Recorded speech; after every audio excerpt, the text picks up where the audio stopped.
भाग 7। रोमांच अपनी गर्दन उठा उठाकर रूम के अंदर झांकने की कोशिश करने लगा और तभी उसे बेड पर श्रीनिका लेटी हुई दिखाई दी। ये देखकर वो जोर से बोला, अंकल आपकी बेटी इसी रूम में है, वो देखिए। ये सुनकर तो सब लोग दंग रह गए। प्रख्यात तुरंत पीछे मुड़ा और बेड पर लेटी उस लड़की की तरफ देखने लगा, जिसका नाम भी उसके बदन की तरह बेहद खूबसूरत था, श्रीनिका। उफ, ये नाम तो प्रख्यात के तन बदन को बहका रहा था। वो अपनी जुनूनी निगाहों में शिद्दत और जुनून लिए उस लड़की को देखने लगा और बस देखता ही रह गया। उसके चेहरे पर बेहद आकर्षक मुस्कान आ गई। श्रीनिका के घर वाले उसे यहाँ देखकर हैरान रह गए। फिर उन्होंने उस लड़के को देखा जो बिना शर्ट के खड़ा था। ये सब देखकर वो लोग समझ गए कि यहाँ पर क्या चल रहा था। राणावत जी तो अपने जुनून और शिद्दत में लीन होकर और इस दुनिया से बेखबर होकर बेड पर लेटी उस मोहिनी की तरफ बढ़ने लगे। उसके लिए तड़प और शिद्दत लिए बेकाबू होने लगे। वहीं श्री को ऐसी आपत्तिजनक अवस्था में देखकर विनोद को बहुत गुस्सा आया और वो प्रख्यात के पीछे पीछे रूम के अंदर आया और गुस्से से बोला, श्रीनिका। उसकी ये कर्कश आवाज सुनकर राणावत जी अपने ख्यालों से बाहर निकल आए और असीम क्रोध से उस आदमी की तरफ देखने लगे। वहीं विनोद की आवाज सुनकर श्री को भी होश आने लगा। वो अपनी आंखें खोलने लगी और ये देखकर राणावत जी के गुस्से की कोई सीमा नहीं रही। उन्होंने अपनी मुट्ठी को कसकर बंद कर लिया और अपने दांत पीसते हुए गुस्से से बोले, हिम्मत कैसे हुई आपकी उसकी नींद खराब करने की? कैसे हिम्मत हुई उसके ऊपर इतना चिल्लाने की? दिख नहीं रहा वो आराम कर रही है? प्रख्यात के बर्ताव को देखकर, उसकी बात को सुनकर विनोद और उसके परिवार वाले समझ गए थे कि इन दोनों के बीच में जरूर कोई चक्कर चल रहा है और यहाँ पर ये दोनों गलत काम ही कर रहे थे। विनोद को प्रख्यात के रूप को देखकर डर तो बहुत लग रहा था और वो थोड़ा पीछे हटते हुए डरते हुए बोला, हिम्मत तो आपने की है हमारे घर की बेटी के साथ ऐसा करने की। आप दोनों को ऐसा नहीं करना चाहिए था। ये शर्मनाक है, समाज पर धब्बा है। प्रख्यात से अब सहन नहीं हुआ और वो अपनी मुट्ठी भींचकर विनोद की तरफ बढ़ने लगा। तभी श्रीनिका की मीठी और मनमोहक आवाज उसके कानों में आई, चाचा जी। ये आवाज सुनते ही राणावत जी तो मदहोश हो गए और तुरंत बेड की तरफ देखा तो वो मनमोहिनी बेड पर बैठी हुई अपने माथे को मसल रही थी। उसके माथे पर शिकन आई हुई थी। ये देखकर प्रख्यात बेचैन और बेसब्र होकर उसकी तरफ बढ़ने लगा। तभी सोनल जोर से बोली, कल मुही लड़की, शर्म नहीं आई तुझे ये सब करते हुए? हमारी तो नाक कटवा दी इसने। अपनी चाची जी की बात सुनकर श्री की हालत खराब हो गई। वो तुरंत बेड से उठकर डरते हुए उनकी तरफ देखने लगी। उसे तो कुछ समझ ही नहीं आ रहा था कि आखिर चल क्या रहा है और वो कहाँ है। वहीं चाची की बात सुनकर प्रख्यात ने अपनी मुट्ठी और कसकर भींच ली। उसके माथे की और हाथों की नसें फूलने लगी। गुस्सा सिर चढ़ने लगा। तभी सोनल श्री को नफरत से देखते हुए बोली, ऐसी लड़कियां ही समाज को गंदा कर रही है। इसे तो घर से बाहर निकाल देना चाहिए, वरना कल को तो ये अपने घर बुला लेगी अपने आशिक को। इतना कहकर सोनल गुस्से से श्री की तरफ बढ़ने लगी, उसे मारने के लिए। श्री डर के मारे पीछे हटने लगी। तभी उसके और सोनल के बीच में मिस्टर प्रख्यात राणावत आ गए और अपनी लाल गुस्सैल नजरों से सोनल को देखते हुए, उसे उंगली दिखाते हुए असीम क्रोध से अपनी दमदार आवाज में बोले, खबरदार जो इस कन्या की तरफ आंख उठाकर भी देखा तो, खबरदार जो इस पवित्र लड़की के बारे में एक भी गलत शब्द अपने घटिया मुंह से निकाला तो तबाही ला देंगे आपके इस समाज में। कहीं रहने लायक नहीं छोड़ेंगे आपको। प्रख्यात की दमदार और आकर्षक आवाज पूरे कमरे में गूंज उठी, जिसे सुनकर सब लोग कांप उठे। वहीं श्रीनिका हैरानी से उस इंसान की पीठ देख रही थी जिस पर भगवान भोलेनाथ का त्रिशूल का टैटू बना हुआ था, जो कि बेहद आकर्षक और शानदार लग रहा था। श्री का दिल जोर शोर से धड़कने लगा। वही एहसास होने लगे जो सुबह बागान में हो रहे थे जब वो अजनबी करीब आ रहा था। और आज ये अजनबी कौन है जो श्री के लिए आवाज उठा रहा है? श्रीनिका ने अपने सीने पर हाथ रखा और अपनी बढ़ती धड़कनों को संभालते हुए बेचैनी से उस अजनबी के पीठ को देखने लगी। प्रख्यात के गुस्से को देखकर सोनल पीछे हटने लगी। वहीं सौम्या को जलन होने लगी कि कोई श्रीनिका के लिए आवाज कैसे उठा सकता है, कैसे उसके लिए पूरी दुनिया से लड़ सकता है।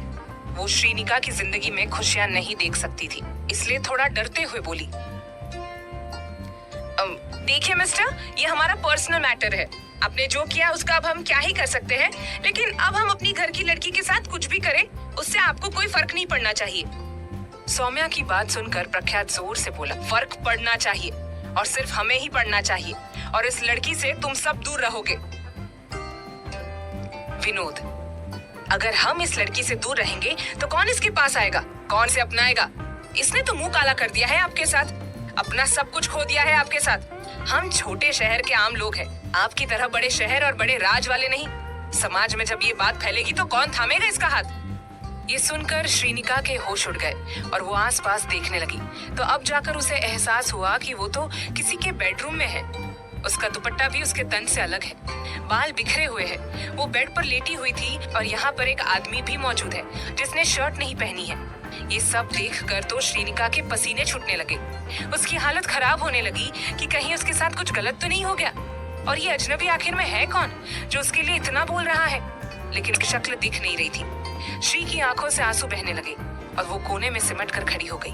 वही विनोद की बात सुनकर सौम्या और सोनल कुटिल मुस्कान लिए एक दूसरे की तरफ देखने लगी। वो दोनों यही तो चाहती थी कि विनोद श्रीनिका को गलत समझे और फिर उसकी शादी रोमांच के साथ करवा दे, क्योंकि ऐसी हालत में रोमांच श्रीनिका का हाथ जरूर थाम लेगा। उसे वैसे भी श्री चाहिए ही थी।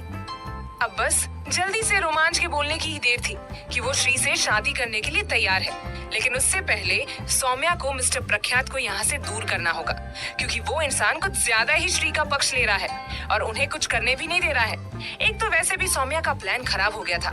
श्री को रोमांच के साथ रूम में होना चाहिए था, लेकिन वो तो यहाँ पता नहीं किसी और के साथ रूम में पाई गई, जिससे सौम्या को जलन हो रही थी, क्योंकि प्रख्यात सच में बहुत हैंडसम और हॉट दिख रहा था और ऐसा इंसान श्री की जिंदगी में नहीं होना चाहिए। विनोद की बात सुनकर राणावत जी उसके पास आने लगे और वो डर के मारे पीछे हटने लगा।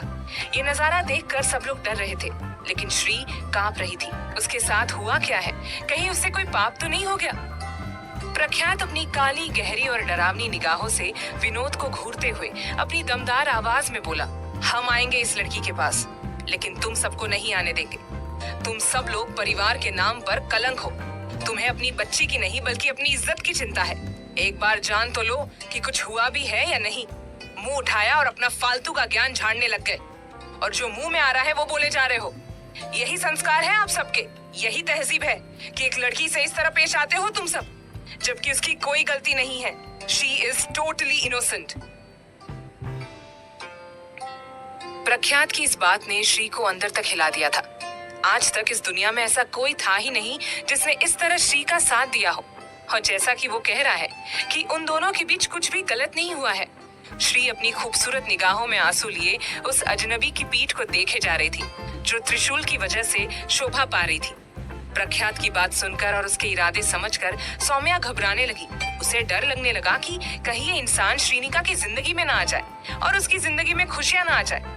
इसलिए वो बीच में ही बोल पड़ी, पापा, हमें श्रीनिका को लेकर घर पर जाना चाहिए। हमें यहाँ पर कोई तमाशा नहीं करना है। जो भी फैसला लेना है हम घर पर मिलकर ले लेंगे। जल्दी से यहाँ से चलते हैं। सौम्या के इतना कहते ही प्रख्यात जोर से अपनी भारी मर्दाना आवाज में बोला, कोई कहीं नहीं जाएगा। जो भी फैसला लेना है हमारे सामने ही लिया जाएगा। आप लोगों की नीयत देखकर लगता नहीं कि आप इस लड़की के साथ किसी भी तरह का कोई इंसाफ करेंगे, और ना इंसाफी प्रख्यात सिंह राणावत को बर्दाश्त नहीं।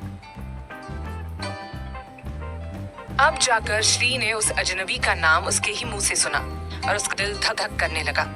आज उसे ऐसा लग रहा था कि वो इस दुनिया में अकेली नहीं है। कोई है जो उसके लिए लड़ता है, उसका साथ देता है। श्रीनिका अपनी बेचैन और तड़प भरी निगाहों से उसकी पीठ देखे जा रही थी। तभी सोनल प्रख्यात की गुस्सैल नजरों से डरते हुए बोली, देखिए, आप हमारे पारिवारिक मामले में नहीं बोल सकते हैं। आपका हमसे कोई लेना देना नहीं है। आप दोनों ने मिलकर तो कांड कर ही दिया है, कहीं मुंह दिखाने लायक नहीं छोड़ा है। अब इस लड़की की वजह से हमारे पूरे परिवार की इज्जत मिट्टी में मिल गई है। अब कोई हमारे परिवार से रिश्ता नहीं रखेगा, हमें गलत नजरों से देखा जाएगा। और इस लड़की का भी क्या होगा, क्योंकि आप जैसे लोग तो लड़कियों का फायदा उठाने के बाद उन्हें छोड़ देते हैं, उन्हें जिंदगी भर अपनाते नहीं है। लेकिन हमें तो हमारी बच्ची की शादी कहीं ना कहीं करनी होगी। इस तरह से उसे घर पर तो बिठा कर नहीं रख सकते। और आज जो हुआ उसके बाद कौन इससे शादी करेगा? कौन इसका हाथ थामेगा? क्या कोई भी इसके सामने देखेगा? आप ही बताइए। इसलिए हमने जो सोचा है हम वही इसके साथ करेंगे। आपको बीच में आने की कोई जरूरत नहीं है। अब वैसे भी इस लड़की का हाथ कोई नहीं थामेगा, इसलिए हम इसको जहर देकर मार देंगे। सोनल का इतना ही कहना था कि प्रख्यात ने अपने बगल में कांच के टेबल पर जोरदार लात मारकर उसके टुकड़े टुकड़े कर दिए और जोर से चिल्लाते हुए बोला, हम मार देंगे सबको।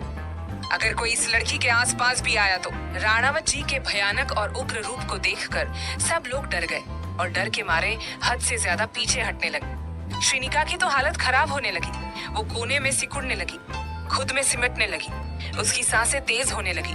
उसने अपनी जिंदगी में इतना गुस्सैल और खतरनाक इंसान पहली बार ही देखा था, जो इस तरह से तोड़ा फोड़ कर रहा था, वो भी सिर्फ श्री के लिए, उसके हक के लिए।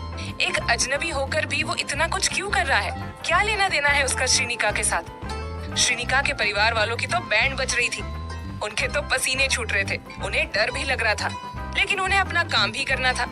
एक अकेला आदमी उन सबके ऊपर भारी पड़ रहा था, उन्हें कुछ बोलने ही नहीं दे रहा था, कुछ करने ही नहीं दे रहा था। उसने श्री के आसपास ऐसा सुरक्षा घेरा बनाया था, कोई उसको पार भी नहीं कर पा रहा था, श्रीनिका को छू भी नहीं पा रहा था। प्रख्यात अपने गुस्से में पागल हो चुका था और आदत मजबूर तोड़ फोड़ करने लगा था। उसकी तबाही देखकर सब लोग डर रहे थे। वो हर सामान को तोड़ रहा था। तभी उसकी नजर जमीन पर पड़े दुपट्टे पर गई, जो कि इस लड़की का था। ये देखकर वो रुक गया। उसका दिल जोर शोर से धड़कने लगा, सांसें तेज होने लगी।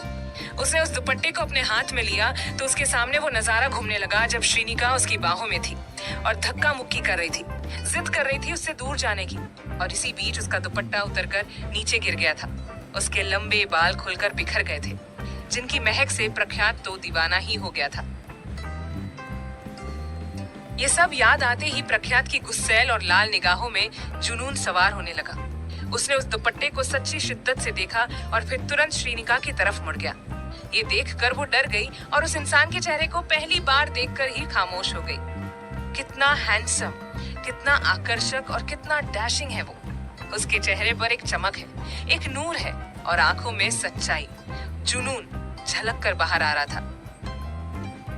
श्रीनिका तो उसका चेहरा देखती रह गई, लेकिन डर रही थी, क्योंकि वो इंसान अपनी जुनूनी निगाहों में शिद्दत और बेहिसाब जुनून लिए उसकी तरफ बढ़ रहा था। श्रीनिका को देखकर प्रख्यात का दिल धक धक करने लगा, तन बदन में सिहरन दौड़ पड़ी और निगाहों में जुनून बेहिसाब बढ़ने लगा। वो उस लड़की के खूबसूरत चेहरे को देखते हुए सच्ची शिद्दत से उसकी तरफ बढ़ने लगा। जैसे जैसे वो आगे बढ़ रहा था, वैसे वैसे श्री कांप रही थी, खुद में सिमटने लगी थी और उसके परिवार वाले भी डर के मारे पीछे हट रहे थे। और प्रख्यात इन सब से बेखबर होकर बस उस मनमोहक श्री ने अपनी नजरें झुका, उसके तन पर जालिमों के जुल्म अब खत्म हुए, अब बारी हमारी है, क्योंकि बाजी भी हमारी है।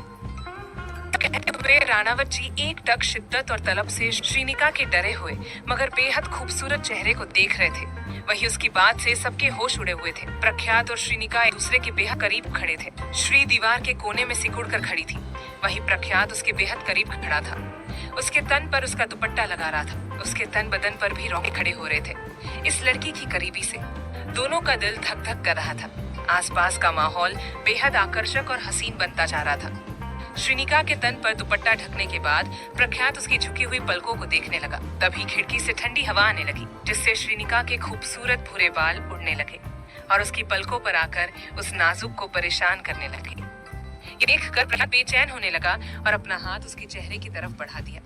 वही ये देखकर सौम्या जलकर राख हो रही थी।